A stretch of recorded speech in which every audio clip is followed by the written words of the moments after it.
নমস্কাৰ ছাৰ বাইদেউসকল আৰু মৰমৰ ছাত্ৰ ছাত্ৰীসকল নৱবৰ্ষৰ শুভেচ্ছা জনাই আজি ভিডিঅ'টো আৰম্ভ কৰিব লৈছো আজি ভিডিঅ'টোত পঞ্চম মান শ্ৰেণীৰ অসমীয়া বহুবিকল্প প্ৰশ্নৰ ওপৰত আলোচনা কৰিম বহুবিকল্পৰ প্ৰশ্ন কেনেকৈ আহিব কি পঢ়িলে হ'ব সেই সম্পূৰ্ণ তথ্য এই ভিডিঅ'টোত দিম যদি পাৰে ভিডিঅ'টো ছাত্ৰ ছাত্ৰীসকললৈ শ্বেয়াৰ কৰিব কাৰণ প্ৰতিখন বিদ্যালয়ৰ শিক্ষাগুৰুসকলৰ হাতত প্ৰতিখন বিদ্যালয়ৰ ছাত্ৰ ছাত্ৰীৰ হোৱাটছআপ নম্বৰ থাকে যদিহে আপোনালোকে ভিডিঅ'টো তেওঁলোকৰ উপযোগী বুলি ভাবে সকলোকে অনুৰোধ জনাইছো ভিডিঅ'টো শ্বেয়াৰ কৰিব লগতে ভাল লাগিলে লাইক আৰু সাবস্ক্ৰাইব কৰিবলৈ নাপাহৰিব এতিয়া আমি ভিডিঅ'টোৰ মাজলৈ যাওঁ আমি জানো পঞ্চম মান শ্ৰেণীৰ মুঠ MCQ বহুবিকল্প নম্বৰ 58টা থাকিব তাৰে অসমীয়া বহুবিকল্প নম্বৰ 16টা থাকিব এই 16টা নম্বৰ দফা হিচাপে থাকিব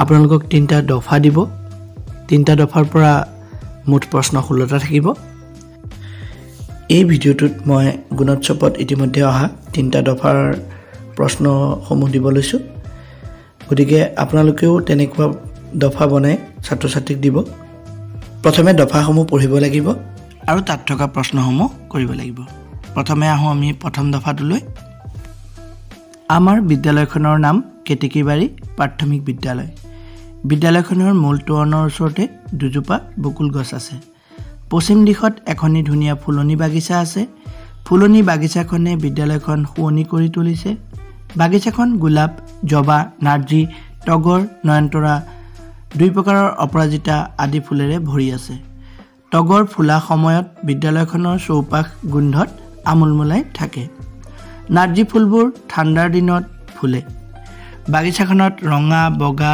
আৰু গুলপীয়া তিনি প্ৰকাৰৰ জবা ফুলৰ গছ আছে বাগিচাখনত মুঠতে 10-12 প্ৰকাৰৰ ফুল গছ আছে গৰু ছাগলী সোমাব নোৱাৰাকৈ বাগিচাখনৰ চাৰিওকাষে বাঁহৰ বেৰ সাজি দিয়া হৈছে প্ৰতিটো ছাত্ৰ ছাত্ৰীয়ে সপ্তাহৰ এটা দিনত বাগিচাখনত চাফচিকুণৰ কাম কৰে বিজ্ঞানৰ ডেকাচাৰে সকলোকে কামবোৰ ভগাই দিয়ে ফুল গছবোৰত পানী দিয়া গুৰিবোৰ চিকুনাই দিয়া শুকান পাতবোৰ সাৰি পেলোৱা আদি কামবোৰ সকলোৱে আনন্দ মনেৰে কৰে ছাৰে সদায় গছবোৰক মৰম কৰিবলৈ কয় 5 জুন তাৰিখে বিশ্ব পৰিৱেশ দিৱসৰ দিনা বাগিচাখনত নতুন নতুন ফুলৰ পুলি ৰোৱা হয় বকুল ফুলাৰ দিনত আমি তলসৰা বকুল ফুলেৰে মালা গাঁঠো আমি সকলোৱে বিদ্যালয় চৌহদৰ লগতে ফুলনি বাগিচাখন সদায় পৰিষ্কাৰ পৰিচ্ছন্নকৈ ৰাখোঁ এতিয়া আমি প্ৰশ্নসমূহ কৰিম উত্তৰসমূহ তোমালোকে নিজে কৰিবলৈ চেষ্টা কৰিবা প্ৰথম প্ৰশ্ন ফুলনিখনত কেই প্ৰকাৰৰ জবা ফুল আছে A 10 প্ৰকাৰৰ B 3 প্ৰকাৰৰ C 2 প্ৰকাৰৰ D 12 প্ৰকাৰৰ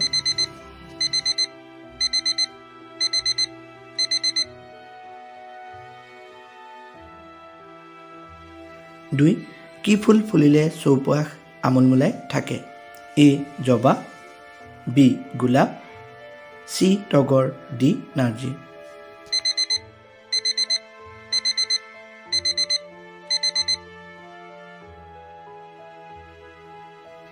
তিনি বাগিচাখনৰ চাৰিওকাষে কিয় বাঁহৰ বেৰ সাজি দিয়া হৈছে A ফুল ছিঙিব নোৱাৰাকৈ B গৰু ছাগলী সোমাব নোৱাৰাকৈ C চাফ চিকুণকৈ ৰাখিবলৈ আৰু D ছাত্ৰ ছাত্ৰীয়ে সোমাব নোৱাৰাকৈ এই চাৰিটা অপচনৰ ভিতৰত কোনটো শুদ্ধ উত্তৰ হেতু দিয়া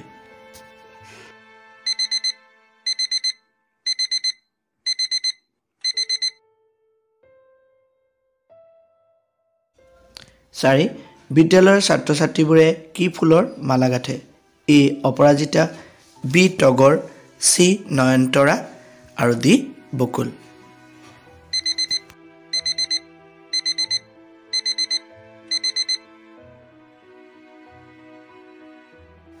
5 নম্বৰ তলৰ কোনটো শব্দই পৰিষ্কাৰ শব্দটিৰ অৰ্থ বুজাইছে A ভাল B চাফচিকুণ C শুৱনি D ধুনীয়া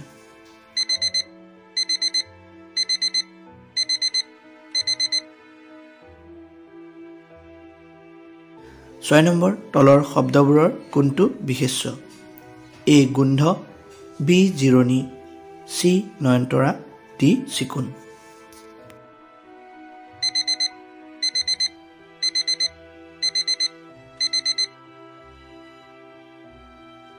এতিয়া আমি দ্বিতীয় দফালৈ যাম নিকু আৰু বাবুৰ মন আজি পুৱাৰে পৰাই উগুল থুগুল দেউতাকে আজি সিহঁতক গ্ৰন্থমেলালৈ নিব পুৱাতে দুয়ো গা পা ধুই যাবৰ বাবে সাজু হ'ল দেউতাকে 11 মান বজাত দুয়োকে গ্ৰন্থমেলালৈ লৈ গ'ল দুয়ো দেখিলে ডাঙৰ খেলপথাৰখনৰ দুয়োফালে শাৰী শাৰীকৈ কিতাপৰ দোকান আছে দেউতাকে ক'লে এইখনেই গ্ৰন্থমেলা অৰ্থাৎ কিতাপৰ মেলা ইয়াত অসমৰ বাহিৰৰ পৰাও মানুহে কিতাপ কিনিবলৈ আৰু বেচিবলৈ আহে নিকুৱে ভাইকৰ হাতত ধৰি দেউতাকৰ পিছে পিছে এখন এখনকৈ দোকানত সোমাল কিতাপৰ দোকানবোৰত কিতাপবোৰ ধুনীয়াকৈ সজাই থোৱা আছে দেউতাকে সিহঁতক শিশু সাহিত্যৰ কিতাপ সজাই থোৱা মেজখনলৈ লৈ গ'ল ধুনীয়া ধুনীয়া কিতাপবোৰ দেখি নিকুহঁতৰ কোনখন ল'ম কোনখন নলওঁ অৱস্থা হ'ল তেতিয়া দেউতাকে বুজাই দিলে যে আমি আন কিতাপৰ দোকানতো সোমাম তাত বেলেগ বেলেগ বিষয়ৰ কিতাপ চাব পাৰিবা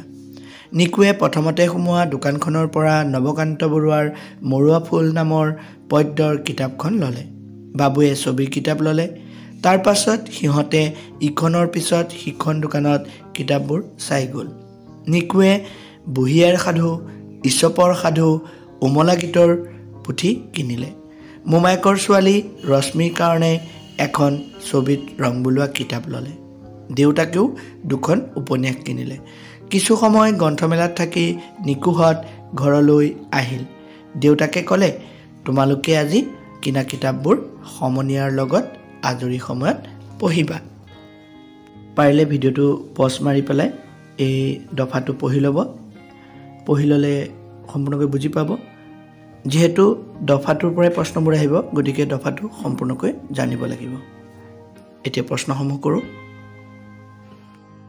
দ্বিতীয় দফাত মুঠ প্ৰশ্ন 5টা 1 নিকুহঁতৰ মনত পুৱাৰ পৰা কিয় ফূৰ্তি লাগি আছিল এ ফুৰিবলৈ যাব বি পঢ়িবলৈ যাব চি গ্ৰন্থমেলালৈ যাব ডি খেলিবলৈ যাব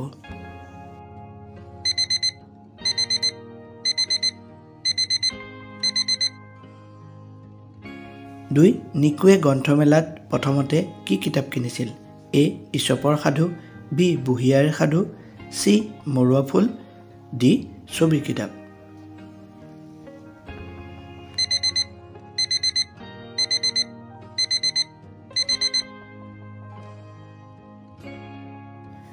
তিনি নিকুৱে ৰশ্মিৰ কাৰণে কি কিতাপ কিনিছিল এ উপন্যাস বি ছবিত ৰং বুলোৱা কিতাপ চি সাধু কিতাপ ডি উমলা গীতৰ কিতাপ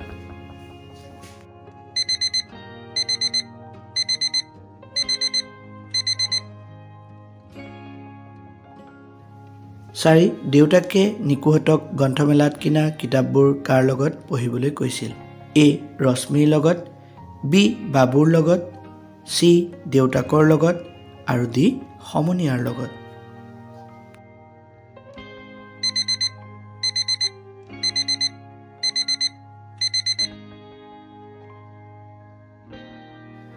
পাঁচ তলৰ কোনটো শব্দই গ্ৰন্থ শব্দৰ সমাৰ্থক অৰ্থ প্ৰকাশ কৰিছে এ উপন্যাস বি কিতাপ চি সাধু ডি কবিতা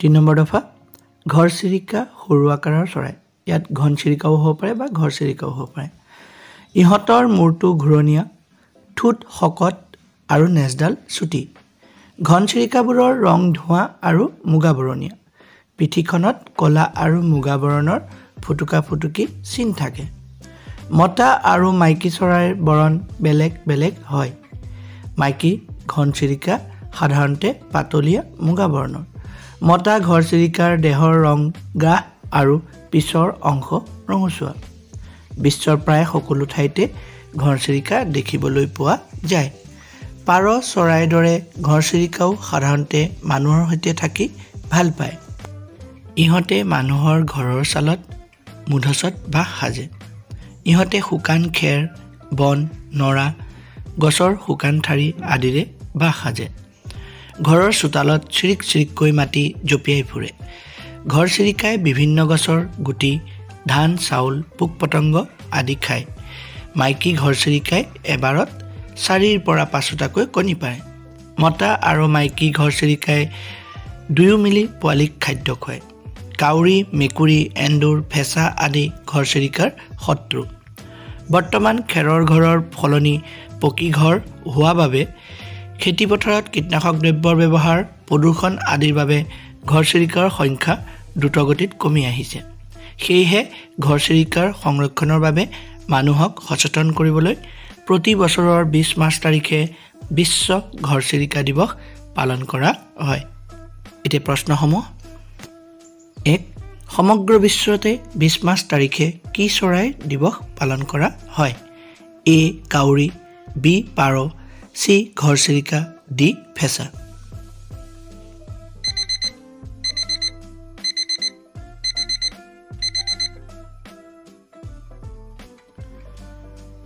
2. মাইকী ঘৰচিৰিকাৰ ৰং কেনেকুৱা? A. পাতল মুগা, B. গ্ৰাহ মুগা, C. ৰঙচুৱা, D. ধোঁৱা বৰণৰ।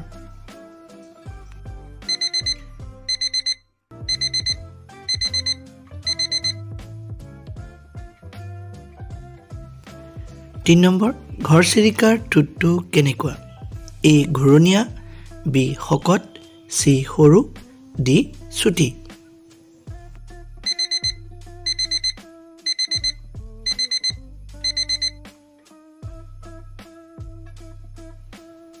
4. বৰ্তমান কিয় দ্ৰুতগতিত ঘৰচিৰিকাৰ সংখ্যা কমি আহিছে? A. ঘৰচিৰিকাক কাউৰী, মেকুৰী আদিয়ে খায়, B. ঘৰচিৰিকাক মানুহে ভাল নাপায়, C. ঘৰচিৰিকাৰ কণী অন্য চৰাই নষ্ট কৰে, D. খেৰৰ ঘৰৰ সলনি পকী ঘৰ হোৱা বাবে।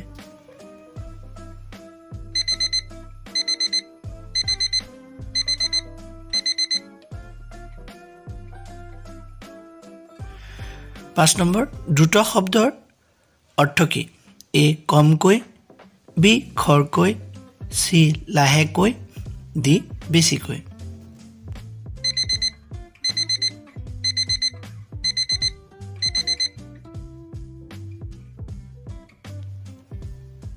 এইদৰে আপুনি বিভিন্ন দফা বনাই ছাত্ৰ ছাত্ৰীক 5টাকৈ কুৱেশ্যন কৰিবলৈ দিব পাৰে আৰু তেওঁলোকে তেতিয়া সেই কুৱেশ্যনবোৰ কৰিলে অভ্যাস হ'ব আৰু গুণোৎসৱত ভাল ফলাফল লাভ কৰিব।